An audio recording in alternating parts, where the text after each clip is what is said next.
Christian Rao of Locked On Kansas State. You own one of the best quarterbacks in the Big 12 in Avery Johnson, but he's not the best quarterback in the Big 12. He would be the best quarterback in the SEC.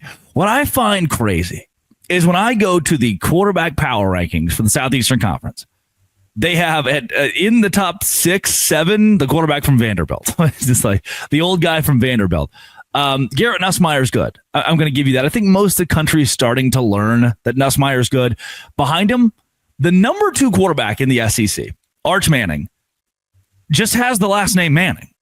I'm not saying he's bad, but he just has the last name Manning. And if he didn't, he wouldn't be number 2. Number 3, Lenoris Sellers.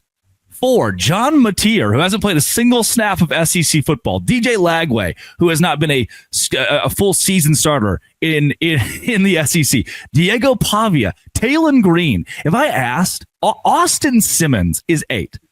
Christian, you and I both know ball. If you asked me 30 minutes ago, who does Austin Simmons play for? It's like, yeah, I play with that guy in junior high. That guy was on our JV team when I was in high school. The SEC just doesn't have quarterbacks. Yeah, Simmons, what's he play for, the 76ers? Yeah, I wouldn't know either. I really wouldn't know. I'm with you. Yeah, the SEC, look, you can maybe make some arguments that they have some of the best programs in college football, and I'll listen to it. I listen to the argument. But if they're going to come at you and say that they have the best quarterbacks, and just because their last name has someone with the biggest forehead in the past history, there's no way that's going to happen. The Big 12 has some of the best quarterbacks in the conference, in all of college football, from top to bottom. And not only do we see this conference being one of the most, with the most parity from top to bottom, where you could see a team that finishes from the bottom or projected to finish in the bottom, like Arizona State, win the whole dang thing. Or you could see an Oklahoma State who was 0-9 last year, but did have a win against an SEC opponent, battle this year for the Big 12. And would you be surprised? Because I surely wouldn't, actually. And at least a slightly wouldn't be surprised. When he looks at these quarterbacks, Avery Johnson, I'm going to go ahead and say one thing I disagree with you from the front, Drake, is that he is the best quarterback in the Big 12. I think he is one of the dark horse candidates. I think he's a dark horse candidate for the Heisman Trophy. Woo! I do. I'm putting it out there on Dolce Grande. I think that absolutely happens. But when you look at some of these other quarterbacks, don't get me wrong, there are some great ones. Sam Levitt's amazing. I think Sawyer Robertson's great. I think Josh Hoover slept on way too much. There's a lot of great quarterbacks in this league. And even with the whole scenario happening with BYU right now, with the Retzlaff stuff, him moving to Tulane, I still think that doesn't change the narrative that this is the best conference in college football when it comes to starting quarterbacks. Yeah, you didn't say Rocco Becht in there, did you? You respect the rivalry. You get it. It's August now. We don't talk about that. No, we don't. I'm reading CBS Sports power rankings for the SEC quarterbacks. Again, Austin Simmons. That's a name we just threw into Chat GPT. Name me an SEC quarterback, and it said Austin Simmons. At 9, Ty Simpson, which was the second option that ChatGPT would give you if you auto-generated one. That's the quarterback at Alabama, and I didn't know that. Austin Simmons, this is a great write-up from CBS Sports, by the way. Like Lincoln Riley's passers, you can just pencil in production under Lane Kiffin. So they don't even have an example of why he's good. That's the 8th best quarterback, according to CBS Sports in the SEC, and their only explanation is, well, his coach is good. From there, Zach Calzada at Kentucky, that's a name that we all forgot about. Joey Aguilar at Tennessee. Bo Pribula at Missouri. That's ChatGPT create a fake name for a human being. And in the Big 12, you look, 7, 8, 9 names down the list.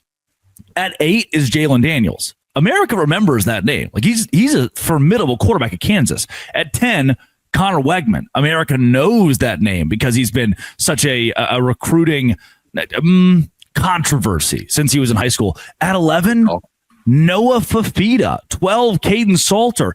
Those are names America knows. You turn to the SEC and you see the name Marcel Reed. That's not. And that's the quarterback at Texas A&M, this storied program that wants to rise in the ranks of college football. The Big 12, even down the list of quarterbacks, Nico Marchiol has made some noise in this conference and sits at like 14 here.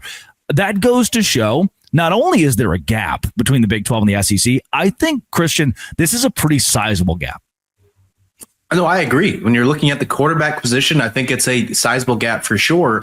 And what's crazy is that there's been this off-season narrative for the past couple of years saying that the Big 12 and the ACC are becoming these recruiting grounds for the Big Ten and for the SEC to steal from.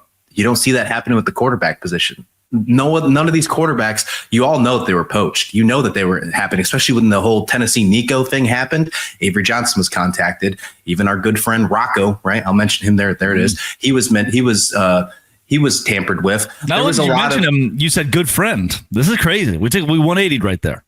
Yeah, well, new guy Nick. Okay, I'll go ahead and give him his credits where we can. But there's a lot of things when it comes to this quarterback conference, because that's what we are now. We are a quarterback conference, and they are willing to stay because they believe that the retention is important, and they see something big happening here, and something that big is going to happen this year. I'll go ahead and add another hot take on Lockdown Big 12. I don't even know if it's a hot take, but 2 of those quarterbacks will be fighting for the college football playoffs this year. There will be 2 teams in the playoffs from the Big 12. I like that, and I like it because of the quarterback play. You could argue that Utah last year, and Utah fans would, that they were a quarterback away from being 9-3. Even 8-4, having a more successful season than 5-7 because they had good pieces. Injury issues were part of it, but injury issues happen all across the Big 12 for everybody. College football is how it goes. And this year, if we talk about quarterbacks being the catalyst to get you to the college football playoff, the Big 12 has the deepest conference, the best conference, and the most talent at the quarterback position. Now, it goes to the question is, if your quarterback's really good, we're kind of going to learn this with our Auburn and Baylor. We'll learn this a bit. Your quarterback can be really good, but if you aren't as strong in the trenches as some of those SEC schools, as the Georgias, as the Alabamas and LSUs, things can go south very quickly.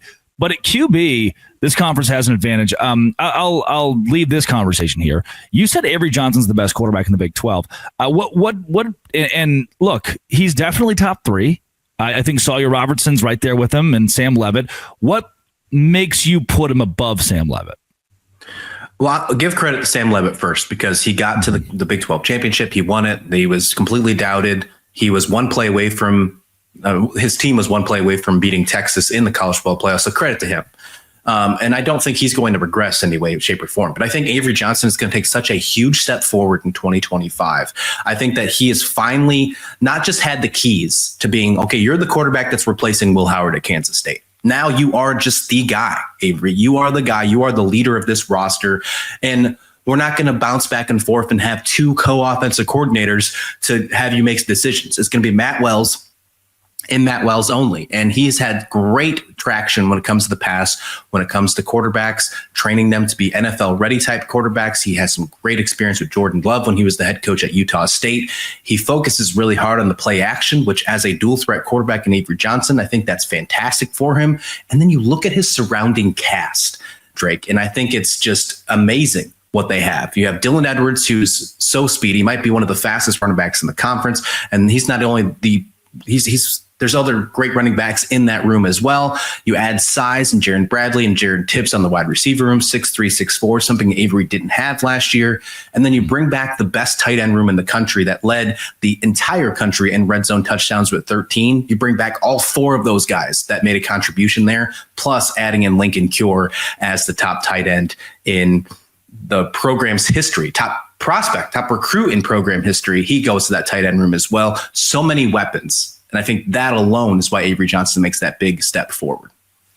Let's get into Avery Johnson being in the Big 12 championship game, because I know you still believe that Kansas State will be there. I can only assume that's a little bit of your job here. But then again, you said a couple of months ago BYU would be the contender right there with them. And I wonder if that's changed in your mind. This is the Locked On Big 12, Locked On Kansas State crossover. Today's show is brought to you by Game Time. The other night, I'm walking through St. Paul, Minnesota, and I realized, looking at my phone, the band The Red Clay Strays are playing like 15 minutes from me. Show starts at 9. This is 9:15 when I look. And I was like, whoa, what? Go to Game Time. Tickets are $10. The show starts, they're $10.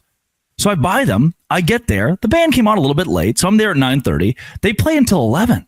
For $10 in the pit, I got to see one of the best bands out there right now, The Red Clay Strays. We've all been there. You log in early. You're the first one to get tickets, and they're $1 million. With Game Time, you take the stress away.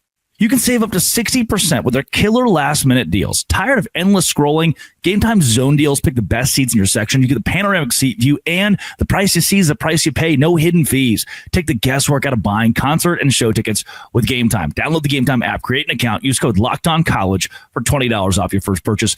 Terms apply. Again, create an account, redeem code LOCKEDONCollege for $20 off. Download Game Time today. Last-minute tickets, lowest prices, and that is guaranteed with Game Time.